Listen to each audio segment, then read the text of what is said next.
The five-star hotel ballroom was a sea of silk suits and gold watches. $100 million deal was being signed when a janitor pushed his trash cart through the crowd. "Wrong door, buddy," a young investor mocked, followed by a wave of snickers. The janitor didn't flinch, but as he knelt to pick up a shattered glass, his sleeve slid up. A jagged military insignia was revealed, the mark of the elite ghost cadre. In the back, a retired general turned pale, his glass shaking. He knew exactly what that tattoo meant. The laughing stopped instantly. Marcus Hale was 44 years old, but his eyes carried the weight of a century. As a night shift janitor at the Grand Meridian Hotel, his life was defined by the rhythm of a mop and the smell of industrial floor wax. Every morning at 6 a.m., he would return to a small, clean apartment to wake his 11-year-old son, Ethan. They would share breakfast in a comfortable silence that spoke of a deep, unbreakable bond. Marcus was a single father. He was a man who preferred the shadows. 3 years ago, a car accident had stolen his wife, Sarah, from them. Since then, Marcus had stripped away everything that reminded him of his previous life. He didn't want the noise, he didn't want the adrenaline, he just wanted to be home in time to see Ethan finish his homework. Marcus had once been a sergeant in an elite special forces unit. He was a man trained to operate in the dark, to solve impossible problems with lethal efficiency. He had survived ambushes in freezing mountains and extractions in burning deserts. His body was a map of old scars, but his mind was where the deepest wounds remained. He remembered the smell of jet fuel and the sound of helicopters cutting through the thin air of the Hindu Kush. He remembered the faces of the men he couldn't save. He could still feel the vibration of the heavy machine gun in his arms, and the way the dust of distant lands tasted like iron and salt. This sensory ghost of his past often haunted him in the quiet corridors of the hotel, making the smell of bleach seem like a sanctuary compared to the scent of gunpowder. After Sarah died, the mission changed forever. He wasn't fighting for a flag or a geopolitical strategy anymore. He was fighting for the small, fragile heartbeat of his son. He chose a job as a janitor because it was invisible. In a uniform that smelled of pine soap and bleach, nobody asked him about the darkness. Nobody looked at his hands, rough from scrubbing, and wondered how many lives they had held in the balance between life and death. He found comfort in being the unseen, a ghost among the living, ensuring their world remained spotless while his own was still recovering from the ruins of war. He moved through the hotel like a ghost, cleaning up the excess of the rich without ever feeling a hint of envy. He watched the way the important people ignored the staff, treating them like part of the furniture. To him, the billionaires were just sources of more trash to empty, more spills to mop. He found a strange, meditative peace in the repetitive labor. It was honest. It was quiet. It didn't require him to be anything other than a man with a broom. He liked the steady, predictable nature of his work. It gave him the mental space to be the father Ethan deserved. He didn't want Ethan growing up in the shadow of a military legacy, fearing the phone calls or the sudden deployments. He wanted his son to see a man who worked hard, stayed humble, and valued peace above all else. He carefully hid his medals in a locked steel box beneath the floorboards, and his tattoos remained under long sleeves, even in the sweltering heat of the boiler room. But on this particular night, the Grand Meridian wasn't just hosting any conference. They were hosting the Global Defense and Security Summit. The guest list included the most powerful defense contractors in the world, tech magnates building autonomous drones, and one very special guest. General Arthur Vance, a retired 4-star general who now served as the primary defense consultant to the government. Marcus knew the name. He had served under Vance's command during Operation Silverhawk, the most harrowing night of his life. He assumed that after 10 years, he would just be another faceless laborer. He polished the brass railings and emptied the bins, moving through the crowd like a shadow, unnoticed and unbothered. He watched as men in $5,000 suits bragged about collateral damage over crystal glasses of bourbon, their laughter ringing hollow against the marble walls. He kept his head down until the shouting started in the VIP lounge. The tension in the VIP lounge snapped like a dry twig under a heavy boot. A young, high-flying investor named Julian Vane was standing over a young female receptionist named Mia. His face was flushed a violent red, veins popping on his forehead like twisted wires. "I told you specifically that my documents needed to be at the podium 10 minutes ago," he bellowed, his voice echoing off the high-vaulted ceilings. "Do you have any idea how much my time costs? You are a glorified door opener. How hard is it to follow a simple instruction?" Mia was trembling, her hands fluttering at her sides. She was trying to explain that the printer on the 47th floor had jammed and the runner was on his way, but Julian wasn't listening. He wanted a target for his stress, a way to flex his perceived power before the big contract signing. The crowd of executives around them did what they always did in the face of cruelty. They looked away. They checked their gold watches, pretending to be busy with urgent emails. They adjusted their silk ties and smoothed their tailored jackets. They sipped their vintage scotch, the amber liquid swirling in their glasses. Nobody wanted to challenge a man who was about to sign a multi-million-dollar deal. To them, Mia was replaceable, a mere cog in a machine they owned. Marcus was emptying a nearby bin when he heard the girl's voice break. He saw the tears welling in her eyes and felt a cold, familiar fire ignite in his chest.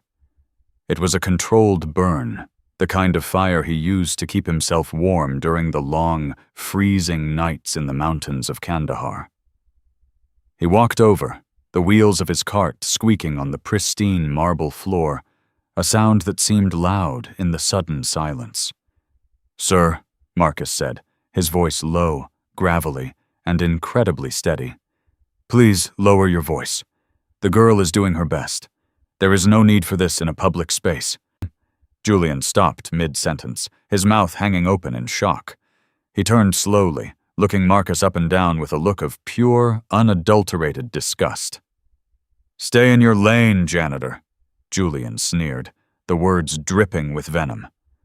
"This conversation is about 5 levels above your pay grade. Go find some spilled coffee to mop up and leave the business to the adults who actually contribute to society." He stepped closer, pointing a finger at Marcus's chest, trying to loom over him. "You're lucky I don't have you fired right now for even daring to speak to me. You are nothing but a ghost in this building." Marcus didn't flinch. He didn't blink. He stood like a granite wall, his eyes fixed on Julian's. "Sir, you are causing a scene," Marcus replied, his tone unchanged. "I'm asking you one more time to be respectful to the staff. Dignity doesn't cost anything." Julian's eyes widened with a mix of rage and disbelief. He was used to people bowing to his wealth, not a man who smelled of industrial bleach. He reached out and shoved Marcus's shoulder, a sharp, aggressive movement designed to humiliate him in front of the elite crowd. Marcus absorbed the shove without moving an inch, his internal balance undisturbed by the petty display of force. But the friction caused his sleeve to slide further up his forearm, revealing more of the dark, intricate ink beneath. The tattoo was no longer a secret. It was a bold, black mark of an eagle entwined with a jagged lightning bolt, the symbol of the ghost cadre, the most secretive, elite, and lethal unit in the United States Army. At that exact moment, the heavy oak doors of the main conference room swung open. General Arthur Vance stepped out, flanked by a phalanx of security detail. He was looking at his watch, ready to head to the podium, when his eyes caught the commotion. He saw a man in a janitor's uniform standing perfectly still, radiating a terrifying calm, while a younger man screamed in his face. Then, the general saw the arm. He saw the eagle. He saw the lightning bolt. He felt a jolt of recognition that made his breath catch in his throat. He remembered the reports from the ridge. He remembered the man who refused to leave his brothers behind. The image of Marcus holding that ridge alone against 100 insurgents flashed before his eyes, a memory that commanded instant, unyielding respect. General Vance froze in his tracks. His security team noticed the change in his posture immediately. They reached for their holsters, anticipating a threat, but the general waved them down with a trembling hand. He walked toward the center of the room, his boots clicking with rhythmic military precision. Julian, seeing the general approach, thought he had found an ally. "General, thank God you're here. This laborer is actually trying to lecture me on manners. Can you believe the nerve of the staff here? We need to get the manager down here immediately to clear this trash out." The general didn't even acknowledge Julian's existence. He stopped 3 feet in front of Marcus. The entire room went deathly silent. The air seemed to leave the lounge as the general stood at a rigid, ancient attention. The general's eyes searched Marcus's face, looking past the lines of age, the graying hair, and the fatigue of years spent in the night shift. He saw the warrior underneath the blue cotton shirt. To the shock of every billionaire, lobbyist, and investor in the room, the most powerful man in the building raised his hand to his brow in a crisp, perfect military salute. "Sergeant Hale," the general said, his voice booming with a mixture of shock and profound, soulful respect. The silence that followed was heavy enough to crush a man. Marcus closed his eyes for a second, knowing his quiet life of anonymity was over. He stood straight, his spine aligning with the memory of 100 formations, and returned the salute. "Just doing my job, sir," Marcus replied, his voice echoing. The general lowered his hand, his eyes visibly misty. "You disappeared, Marcus. After the Kandahar extraction. We searched for you for months. You saved 12 men that night on that ridge. 12 men who are walking this earth today because you refused to leave your post when the rest of us thought it was lost. You were recommended for the Distinguished Service Cross, Marcus. We had a ceremony waiting for you, but you vanished before the ink was dry on the report." Julian Vane felt the blood drain from his face, replaced by a sickly pale hue. He took a stumbling step back, his hands shaking. He had just shoved a war hero whose name was spoken in hushed, legendary tones in the halls of the Pentagon. The crowd began to murmur, their whispered conversations filling the room like a swarm of bees. They looked at Marcus not as a servant, but as a giant who had chosen to walk among them unnoticed. One of the journalists in the back, a man named Sarahs, who specialized in military history, suddenly whispered to his colleague, loud enough for those nearby to hear. "I know that name. Marcus Hale. He's the one who refused to be photographed. He's the one who walked away from the medals because he said he didn't want to be a professional hero. He told the press that the real heroes didn't come home." The journalist stepped forward, his eyes wide with a mix of professional curiosity and genuine awe. "Sergeant Hale, why did you leave? Why are you here, cleaning floors for people who aren't fit to lace your boots? You could have any security firm in the world. You could be a general yourself by now." Marcus looked at the reporter, then down at the floor, thinking of Ethan waiting for him at home. "My son doesn't need a hero story," Marcus said, his voice carrying a raw, emotional honesty that cut through the corporate greed of the room. "He needs a dad. He needs a man who comes home at night without blood on his hands. He needs to know that a man's worth isn't measured by how many people he can command, but by how well he can take care of the people he loves." The general nodded slowly, a profound understanding dawning on him. He turned to the crowd, his gaze landing heavily on Julian Vane like a sniper's scope. "Respect is not tied to a uniform," the general said, his voice cold, sharp, and commanding. "It is tied to the character of the man wearing it. This man has done more for this country in one night of hell than most of you will do in your entire privileged lives. If I see anyone in this room treat a member of this staff with anything less than total dignity, I will personally ensure your contracts are reviewed with extreme prejudice. And Mr. Vane, as of this second, consider our defense deal cancelled. I don't do business with cowards who bully children. Your lack of character is a liability we cannot afford." Julian couldn't even speak. He turned and walked away, his head bowed in total shame, his multi-million-dollar career ruined in the span of 5 minutes by a man he called trash. Marcus looked at the general, a small, weary smile playing on his lips. "Thank you, sir, but I really should finish the trash before the next session starts. The lobby won't clean itself." The general laughed, a rare and genuine sound in that den of vipers. "You never change, Marcus. But please, if you ever need anything, or if you ever want to teach the next generation what it means to be a man, you have my number." Marcus nodded, pushed his cart back into the center of the hallway, and continued his work. He didn't enjoy the stairs. He didn't want the fame. But the atmosphere in the hotel had shifted. The bankers were no longer laughing. They were opening doors for the cleaning staff. They were saying please and thank you with genuine fear and respect. They realized that the lower class they so often ignored might actually be the very foundations upon which their safety was built. Later that evening, as the rain began to lash against the glass walls of the lobby, creating a blurred, neon world outside, Marcus was finishing his rounds. He felt the weight of the day's events pressing on his shoulders. The secret was out.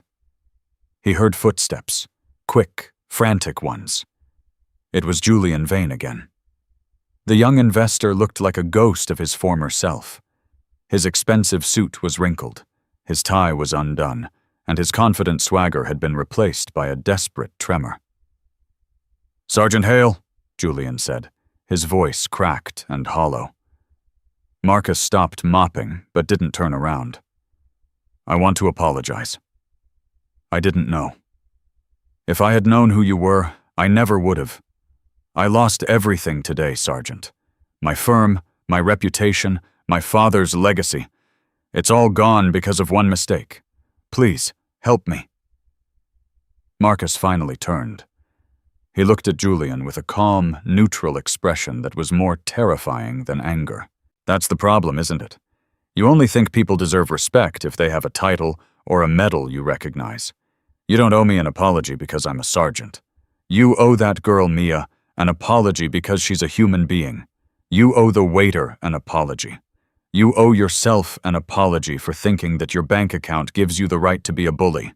You didn't lose everything because of me, Julian. You lost it because of who you are when you think nobody is looking. Character is what you do when you think you can get away with anything. Today, you found out you can't." Julian stood there, the words stinging more than any physical blow. He realized that the janitor had more power and more dignity in his little finger than Julian had in his entire life. He slunk away into the rain, a man who had finally seen his own reflection. The hotel manager, Mr. Henderson, approached Marcus shortly after Julian departed. "Marcus, that was quite a revelation today. The board of directors has been talking, and they are horrified by how we've let our staff be treated. We'd like to offer you the position of head of global security for the entire Meridian chain. It comes with a 6-figure salary, a private office, and full benefits. You wouldn't have to touch a mop ever again. You'd be in charge of protecting thousands of people, from the VIPs to the kitchen staff." Marcus paused. He thought about the extra money. He thought about a better school for Ethan, a college fund that was already full, a life where he didn't smell like pine cleaner or spend his nights scrubbing away other people's filth. "I appreciate the offer, Mr. Henderson," Marcus said. "Truly, but I have a condition. I will take the job only if my primary duty remains to the staff, not the guests. I want to build a culture where no one is allowed to scream at a receptionist or belittle a janitor. I want a zero-tolerance policy for disrespect, and I need to be home by 7 a.m. to wake my son. I want to be able to wear my own clothes. No suits, no badges. I want to be a protector, not a politician. If I'm doing my job right, you won't even know I'm there." Mr. Henderson hesitated, then nodded vigorously. "We can make that work, Marcus. You're the best man for the job, in any uniform. We need someone who remembers what it's like to be invisible." Marcus smiled. He was doing this for Ethan's future, but he was keeping his soul intact. He was moving from cleaning floors to cleaning up the culture of a corporation, proving that true security starts with the heart. When Marcus finally got home, the sun was just beginning to peek over the horizon, painting the sky in hues of deep orange, violet, and purple. It was a beautiful, peaceful morning, the kind that reminded him why he had chosen this life. He went into the kitchen and started the bacon, the sizzle a comforting melody. He cracked the eggs into the pan, the steam rising around him. The smell drifted into the hallway, and a few minutes later he heard the familiar, rhythmic sound of Ethan's footsteps. The boy walked into the kitchen, rubbing his eyes and yawning. "Morning, Dad," Ethan mumbled, sitting down at the table. "Morning, champ," Marcus replied, flipping a pancake with practiced ease. "You sleep okay? Any big plans for today?" Ethan nodded, then stopped. He looked at his dad's arm. The sleeve was rolled up because of the heat from the stove. "Dad, why do people salute you? One of the neighbors said they saw a video online of a general saluting you at the hotel. Everyone at school is talking about it. They say you're a hero." Marcus turned off the stove and let out a long breath. He sat down at the small wooden table and pulled Ethan close. He knew he couldn't keep the soldier hidden forever. The world had found him, and now he had to explain the mark. He looked at the tattoo, the mark of the ghost cadre. "I used to be a protector, Ethan," Marcus said softly, his voice full of love. "A long time ago, before you were born, I was in the army. I was part of a group that went into dark places to bring people home. We did things so others wouldn't have to. People salute that tattoo because it means I once stood up for people who couldn't stand up for themselves. It's a reminder of a promise I made to never let the innocent suffer." Ethan's eyes went wide with wonder. "Like a superhero? Do you have powers? Did you save the world?" Marcus laughed and shook his head, pulling his son into a hug. "No, not a superhero. Just a man doing a job that needed to be done. But I realized something, Ethan. The most important people in the world aren't the ones who win the wars or get the medals. They're the ones who come home and make sure their families feel safe and loved every single day. They're the ones who work hard without complaining, even when the world ignores them. That's the real mission, and it's the hardest one I've ever had." Ethan touched the tattoo with a small, gentle finger. He didn't see the violence of the past. He didn't see the weapons, or the fear, or the cold nights in Kandahar. He only saw his father's strength. "I think being a dad is a better job anyway," Ethan said. Heroes are cool, but I just want you. You're the one who keeps our world clean and safe. Marcus felt a tear prick his eye. You're right about that, champ. You're absolutely right. As they ate their breakfast together, Marcus realized the greatest truth of his long journey. People had looked down on the janitor because they only saw the surface, the dirt, the labor, and the blue uniform. They looked up to the soldier because they saw the glory, the power, and the ink. But neither of those things was the real Marcus Hale. The real Marcus was the man sitting at a kitchen table, listening to his son talk about a Minecraft world he was building. He realized that the greatest extraction he ever performed was pulling his own life out of the darkness of war and into the light of family. True honor isn't something you can ink onto your skin or pin onto a chest. It's the way you carry yourself when nobody is watching, the way you treat those who can do nothing for you. Marcus was finally at peace, knowing he didn't need to prove anything to the world, as long as he was a hero to the one person who mattered most. At High TL Stories, we believe that the most powerful people are often the ones the world overlooks. We believe that true strength is found in humility, and that the greatest heroes are the ones who don't need a cape to save the day.